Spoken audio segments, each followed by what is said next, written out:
Welcome to this explainer. Okay, so when we hear the word anarchism, most of us instantly picture chaos, right? Broken windows, protests, complete societal collapse. But what if I told you that's actually a massive misconception?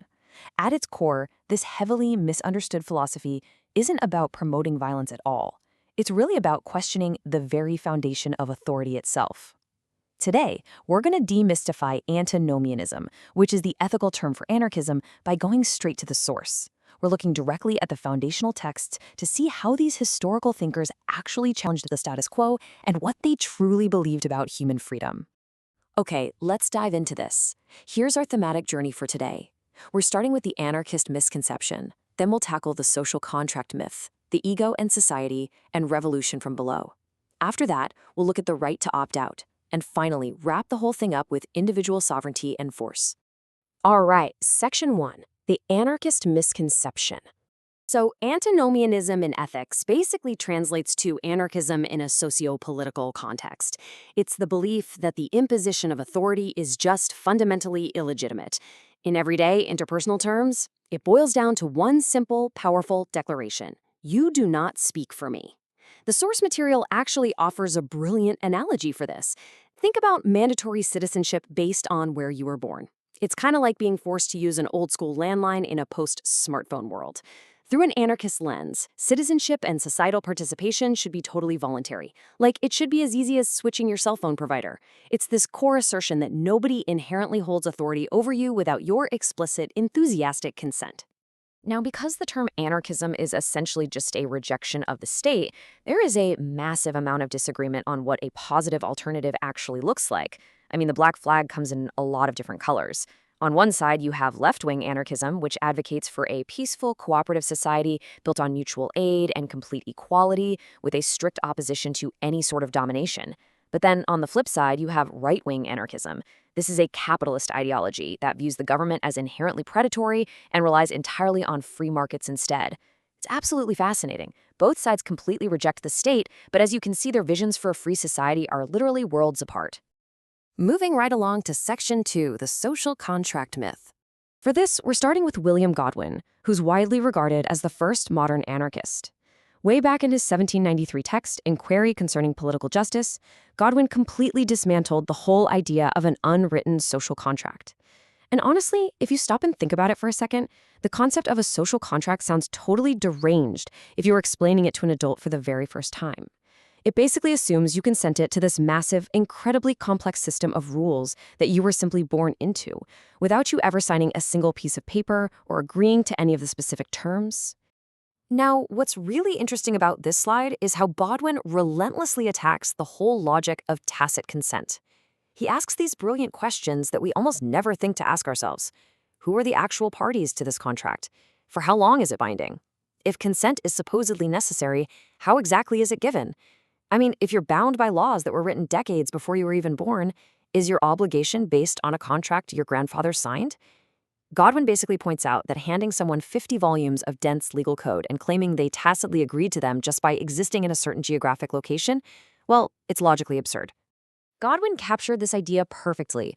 He wrote, "Acquiescence is frequently nothing more than a choice on the part of the individual of what he deems the least evil." He's making the argument that just because you live quietly under a set of laws, it definitely doesn't mean you agreed to them.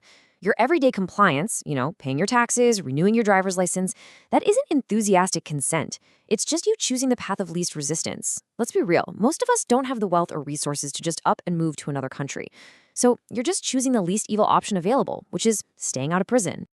Let's transition to Section 3, the ego and society.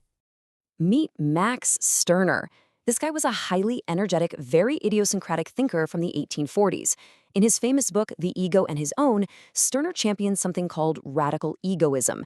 He argued that all those purportedly morally binding concepts we hear about, duty, society, the sacred laws of the state, he called them mere spooks, literally just ghosts haunting our minds.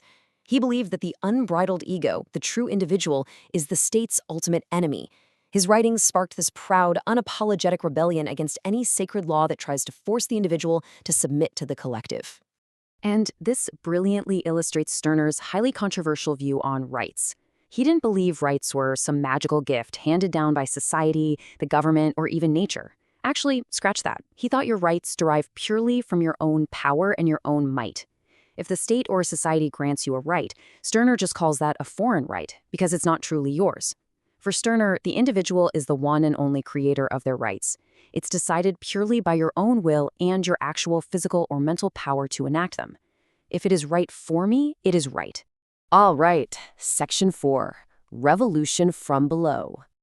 Now we turn to Pierre-Joseph Proudhon, writing right around 1850. Proudhon holds this immense historical significance because he was actually the very first intellectual to proudly adopt the anarchist label. He's the one who famously coined the phrase, property is theft, and he advocated for an entirely different system known as mutualism.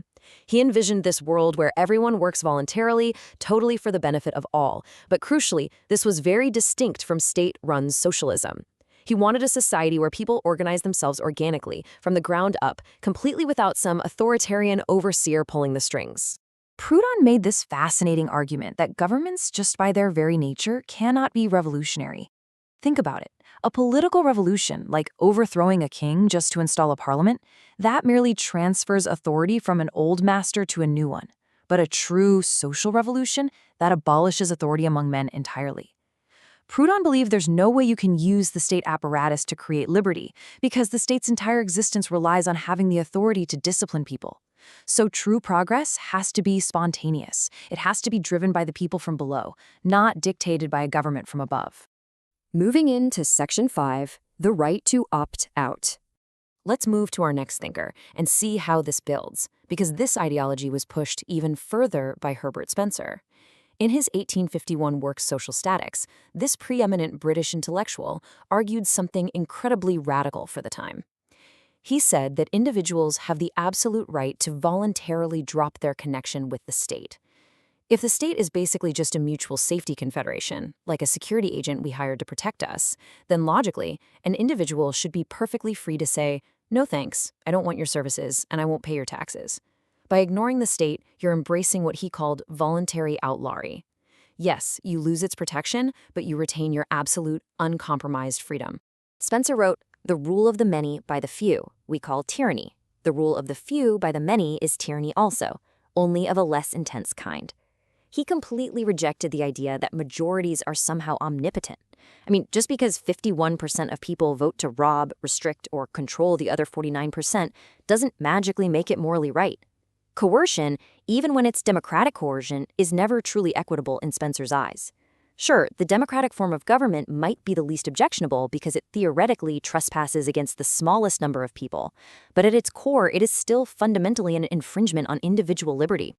And that brings us to Section 6, Individual Sovereignty and Force. Let's talk about Josiah Warren. He was a utopian thinker and the founder of the Modern Times experimental community out on Long Island, where he famously advocated that cost is the limit of price. He wrote a text called True Civilization in 1863. Now, keep in mind, this was right in the middle of the horrific bloodshed of the American Civil War. While the whole nation was tearing itself apart, brothers slaughtering brother over state authority and control, Warren was out there denouncing that very same authority. He firmly believed in complete self-sovereignty, the idea that every single individual has an inalienable right to control their own person, their own time, and their own property. But Warren wasn't a total pacifist. He definitely recognized the real-world need to deal with violent encroachments. He actually detailed a really fascinating escalation analogy to show how this philosophy perfectly allows for self-defense. For example, if a house is on fire, grabbing a passerby's pail of water without asking is a nonviolent intervention that pretty much anyone would excuse. If an uninvited person enters your home, you'd escalate to a verbal request for them to leave. But coercive force, like calling in an army or the police, that is only justified to stop an active wanton robbery or a physical attack. Basically, the only legitimate use of force is to prevent or repair unnecessary violence. So the crucial point is captured perfectly in this quote from Warren.